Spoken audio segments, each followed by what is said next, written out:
Olá, eu sou a enfermeira Ana Paula Daltro, faço parte da equipe da Educação Permanente do Hospital Federal Cardoso Fontes. E hoje nós vamos conversar sobre vias de administração de medicamentos.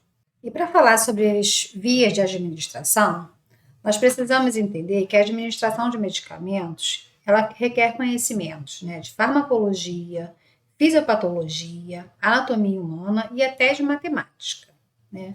De uma forma geral, as vias de administração, elas podem ser classificadas em 3 categorias, tópica, parenteral e enteral.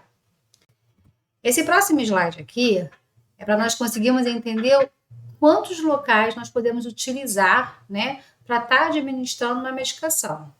Então, a medicação ela pode ser ocular, oral, sublingual, a transdérmica, respiratória, forma respiratória, tópica, pode ser epidural, pode ser utilizada na via retal, intravaginal, intrauterina. Nessa figura, nós conseguimos observar a forma auricular, intranasal, intramuscular, subcutânea, intravenosa, intradérmica, a retal novamente, a intrapeniana e a intrauretral. Foi só para vocês conseguirem identificar que existem várias formas de realizar medicação. Então, vamos falar sobre a via tópica, que é a aplicação de medicamentos na pele ou nas mucosas, nas membranas da mucosa, para absorção. De uma forma geral, elas agem localmente, a aplicação tópica, mas podem ocorrer efeitos sistêmicos, como na administração bucal, sublingual, transdérmica e inalação. Aqui alguns exemplos para vocês, em relação a cremes, que são agentes medicinais para aplicação externa, cuja base geralmente não é gordurosa e pode ser removida com água. Tem as loções, que são preparações aquosas, que contêm matéria em suspensão. Tem unguento, que são preparações semissólidas de substâncias medicinais em uma base oleosa, aplicada diretamente na pele ou mucosa. Nós temos o emplástico transdérmico, que é a liberação controlada de medicamentos através de uma membrana semipermeável.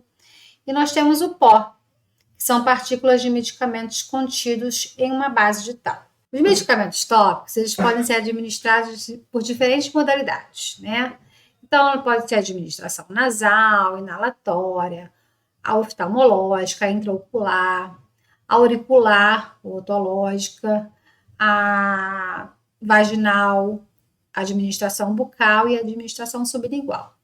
Entendendo que alguns autores, divergem em relação à administração sublingual, Alguns colocam como em outro tópico, mas, no entanto, a literatura que nós estamos utilizando está colocando a administração sublingual como medicação tópica. Em relação à via interal, os fármacos são administrados diretamente no trato gastrointestinal, através do método oral, retal, sondas de gastrostomia, ou sonda nasoentérica e nasogástrica. Então, aqui, o fármaco é administrado diretamente pelo trato gastrointestinal.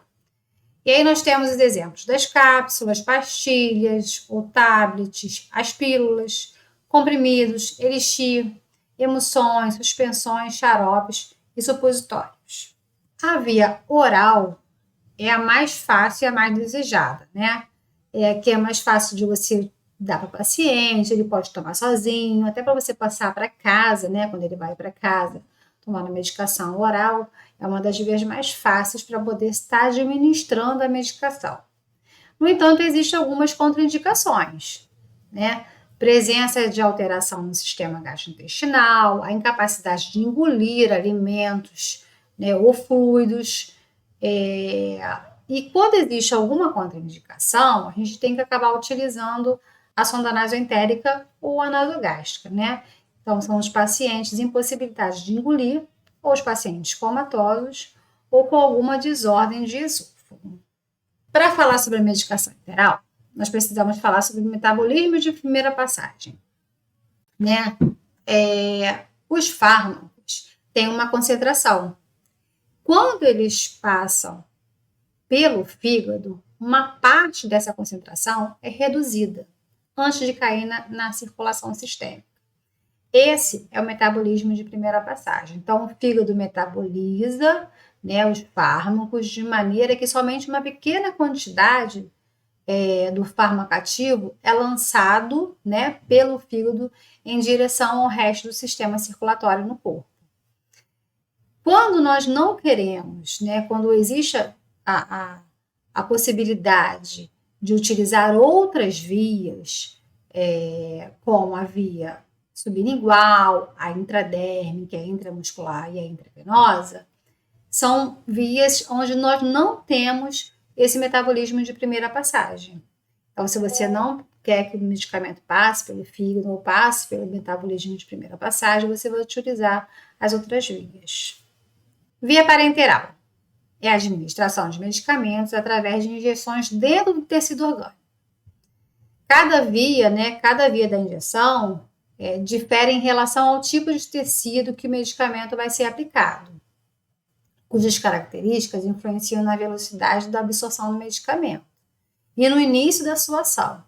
Então, nós temos a via intradérmica, a via subcutânea, a via intramuscular, a intravenosa e a intraóssea. E para fazer a escolha, né, de qual dessas que nós vamos utilizar, a gente tem que entender justamente isso, a velocidade de absorção, o que eu quero de início, o que eu quero, que tipo de medicação que eu vou fazer para esse paciente, para a gente poder escolher qual a melhor via a ser utilizada, tá? É importante nós lembrarmos que alguns medicamentos podem ser administrados por outras cavidades, né, corporais distintas das que nós colocamos anteriormente. No entanto, são vias que são executadas, que são realizadas pela equipe médica. Mas nós precisamos saber por quê? Porque todo o cuidado relacionado a essas medicações são da equipe de enfermagem. Então, a gente está falando de quais vias?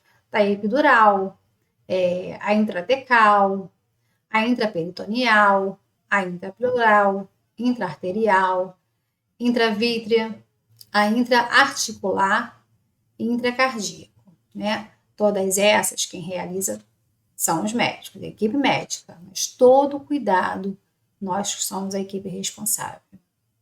Vamos para a via intradérmica. São medicamentos injetados na derme, logo abaixo da epiderme, em pequenos volumes, né? Existe diferença de volume relacionado por autor, então 0,1, né? O Potter diz que o máximo que a gente pode ser administrado na via intradérmica é 0,1 ml, e o Ministério da Saúde já coloca um pouquinho mais, coloca 0,5. A administração tem que ser feita num ângulo de 5 a 15 graus, com o bisel voltado para cima. A absorção dessa via é lenta, é uma via preferencial para teste de alergia, aplicação de anestésicos locais e de vacinas. Aqui é só para vocês entenderem, ó. Nós temos aqui a epiderme, a derme e o tecido subcutâneo. Então, a medicação é feita justamente nessa parte da derme. E aqui a figura ao lado tem uma demonstração, né, de uma aplicação realizada na derme. Os principais locais de aplicação são a parte superior do tórax, região escapular e principalmente a face interna do antebraço. Vamos falar um pouco sobre medicação subcutânea, tá? O que é a medicação subcutânea? É a aplicação do tecido conjuntivo frouxo sobre a derme. O tecido subcutâneo, ele não é ricamente suprido com sangue quanto os músculos, por isso a absorção dos medicamentos é mais lenta que a intramuscular. Então, se eu quero uma medicação que ela pode ser feita tanto subcutânea quanto intramuscular, mas eu quero uma absorção mais lenta, eu vou optar pela medicação subcutânea. Em relação à aplicação de volume, né?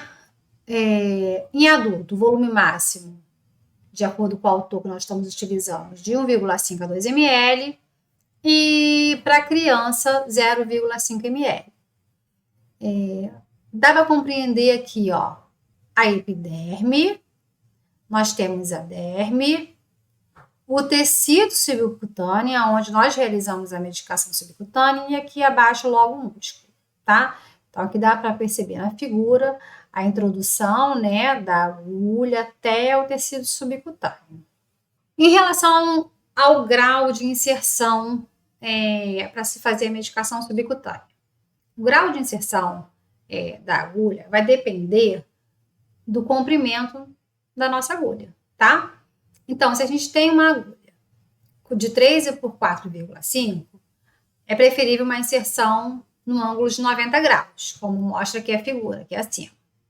Se a nossa agulha é de 25 por 7 ou 25 por 6, nós vamos usar o ângulo de 45.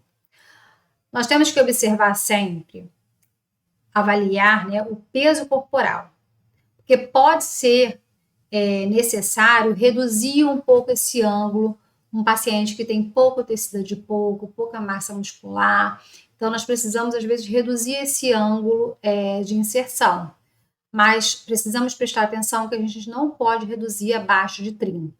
O mínimo é 30. E quais são os locais de aplicação do tecido subcutâneo? Né? Os mais utilizados, né? O deltóide no braço, a face anterior da coxa e abdômen, né?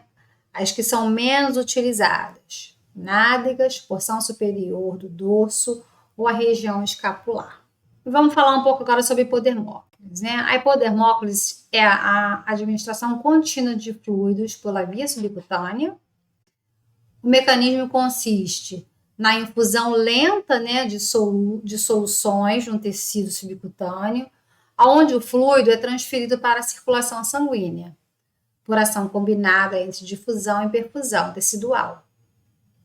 Ela é muito utilizada em geriatria e em cuidados paliativos, principalmente quando você tem impossibilidade de acesso venoso periférico. Quais são as vantagens da hipodermóclise? É uma via mais fácil de acesso, é mais confortável que a endovenosa. A inserção é mais fácil, a manutenção, as complicações são raras, tem baixo risco de efeitos adversos sistêmicos e o custo também é menor. Quais são as desvantagens? O volume e a velocidade de difusão é limitado, então a gente só pode administrar até 1.500 ml em 24 horas para o local de punção.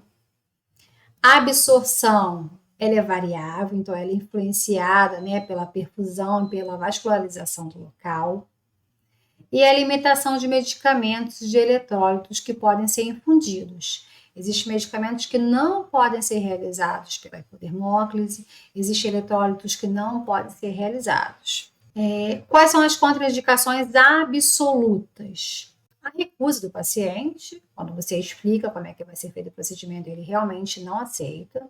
Se o paciente estiver em anasarca, a trombocitopenia grave e a necessidade rápida de volume, né? Por exemplo, o paciente que está em choque, se você precisa fazer uma reposição rápida, a hipodermóclise ela não é uma via, já que ela precisa ser realizada de forma lenta.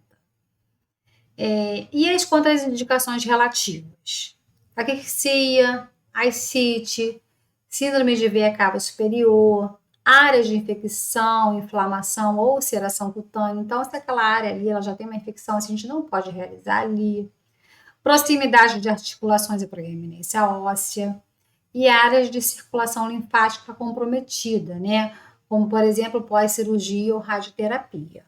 Aqui são as áreas em que nós podemos realizar a hipodermóclise. E a quantidade em ml que essa área suporta.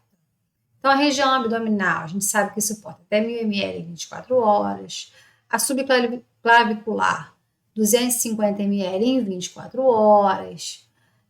Na região do deltóide, 250 ml em 24 horas. E assim, aqui está descrito todos os ml que cada região pode suportar. Em relação às complicações, as principais, nós podemos destacar edema, calor, rubor, ou dor persistente no local onde você está fazendo a aplicação, celulite, secreção purulenta, endurecimento, hematoma e necrose do local. Tá?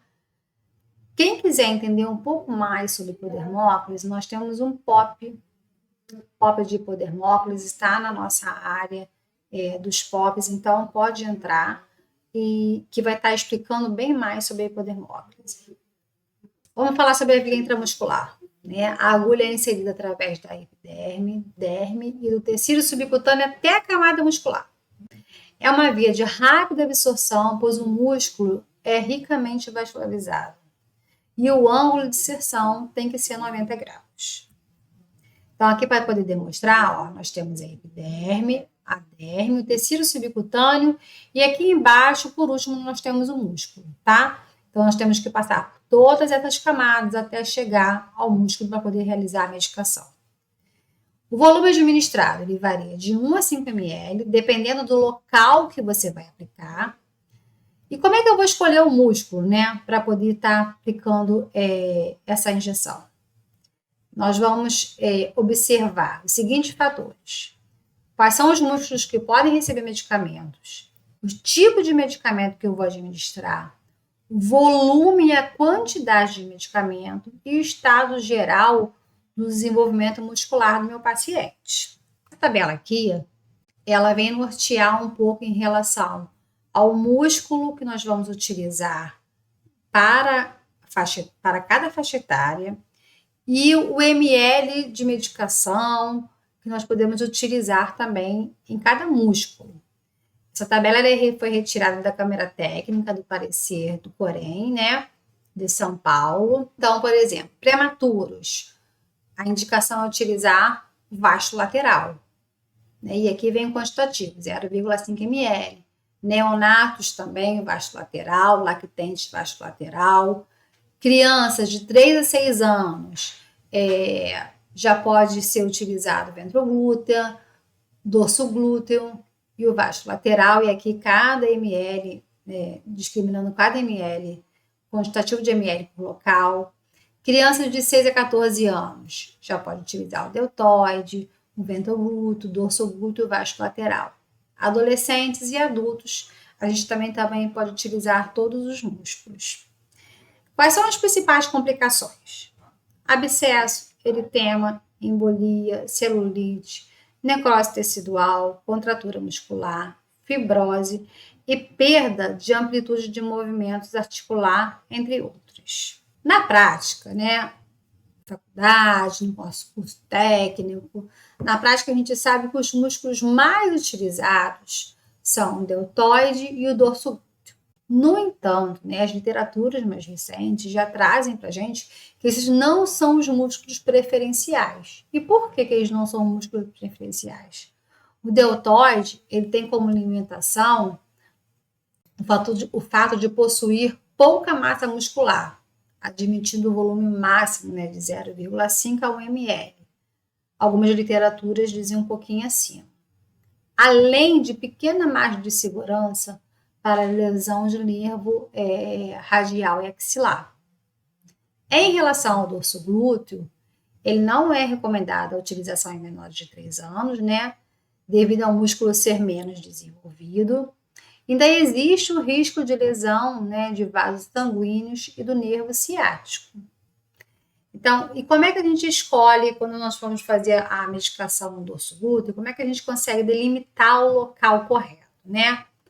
Então, a gente vai traçar uma linha imaginária que vai da espinha ilíaca posterior. Aqui no lado nós temos a figura, ó, mostrando a espinha ilíaca posterior, superior, né? Até o trocânter maior do fêmur. Aqui o trocânter maior do fêmur está logo aqui abaixo. A gente traça essa linha imaginária e o local da aplicação é essa parte daqui, tá?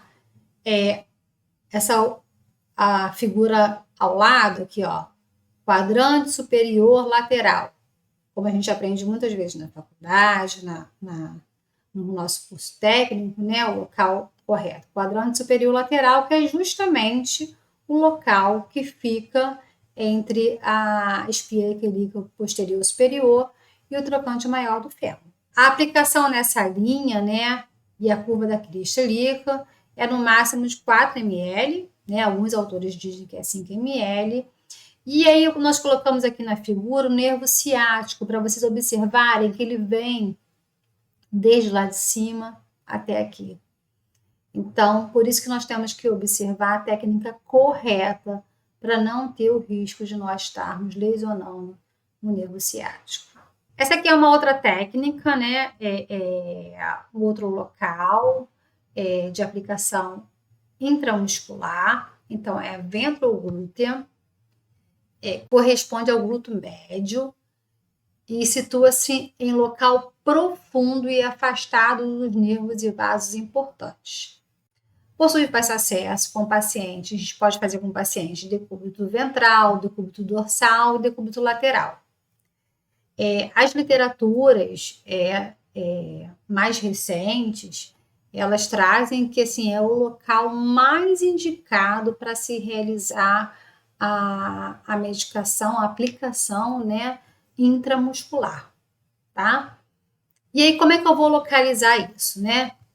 Ele é localizado, você coloca a palma da mão na porção lateral do tracânter maior, o dedo indicador na espinha ilíaca anterior superior, e você vai estender o dedo médio até a quirista ilíaca, tá? Aqui o dedo médio. Vai formar um V entre esses dois dedos. O local da aplicação é justamente no centro do V, tá? Entre o dedo médio e o dedo indicador. Esse local ele suporta 4 ml de volume. Alguns autores chegam a indicar que ele suporta até 5 ml. Na prática, a gente sabe que ela é uma região pouco utilizada e pouco escolhida, né? Pela equipe de enfermagem. Mas nós precisamos capacitar a nossa equipe, tendo as novas tendências, né? Vendo os novos estudos mostrando que é um local mais seguro, mais indicado. Então, é importante a gente trazer essa prática para vocês, para que nós possamos incorporá-la, né, no nosso dia a dia. Aqui agora o vasto lateral, né? Localizado na região anteroposterior da coxa, longe de vasos sanguíneos e de nervos.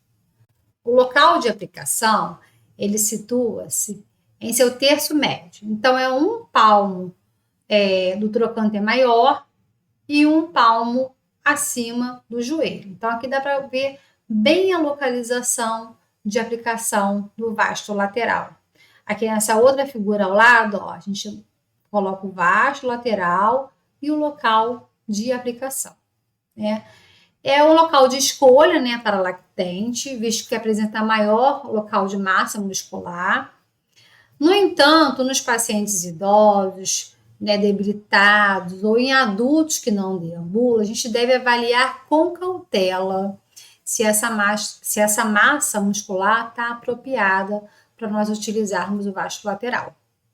Em adultos, a gente pode fazer até 3 a 4 ml.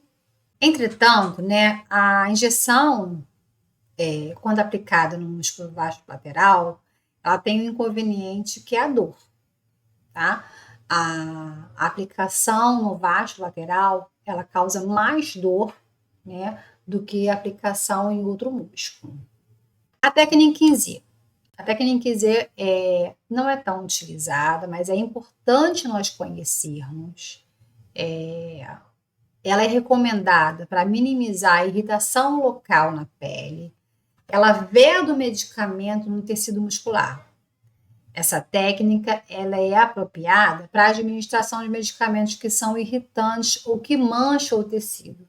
Principalmente quando você vai administrar ferro, você vê muita utilização dessa técnica, tá? Ela reduz o desconforto e a ocorrência de lesões na região. Então, o que eu tenho que fazer? Primeiro, eu vou selecionar a região, né, para realizar a técnica intramuscular. Tem que ser preferencialmente um músculo grande e profundo, como o ventroglúteo. Eu vou colocar a mão, ó, a figura ao lado consegue demonstrar para vocês. Você tem que colocar, antes de você colocar a mão, na verdade, nós temos que trocar, né, a agulha da seringa. Então, com uma agulha eu vou aspirar o medicamento, troco a agulha e vou fazer a administração de medicamentos com essa outra agulha. Vou realizar a antisepsia da região. E aí vamos para a figura. A gente vai puxar lateralmente a pele e o tecido subcutâneo aproximadamente 2,5 centímetros a 3,5 centímetros. Eu vou puxar essa pele e eu vou segurar, mantendo essa pele esticada. Com a outra mão, eu vou introduzir a agulha, ó, até o músculo. Vou fazer o quê? Vou aspirar, mesma técnica da medicação intramuscular. Vou aspirar para ver se eu não peguei nenhum vaso, né? E aí, se não peguei nenhum vaso, eu vou injetar o medicamento devagar. A agulha, mesmo injetando o medicamento devagar, a agulha ela tem que permanecer por 10 segundos, tá? Injeta a medicação e a agulha tem que permanecer por 10 segundos. Isso vai permitir com que o medicamento se disperse de maneira homogênea. E aí sim, eu vou retirar a agulha e após retirar a agulha, que eu vou soltar a pele. O que vai acontecer? Vai criar um caminho zigue-zague, promovendo um tampão, né? Que vai ocluir o ponto de introdução do músculo.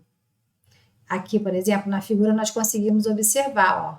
Aqui foi o local que foi injetada a solução.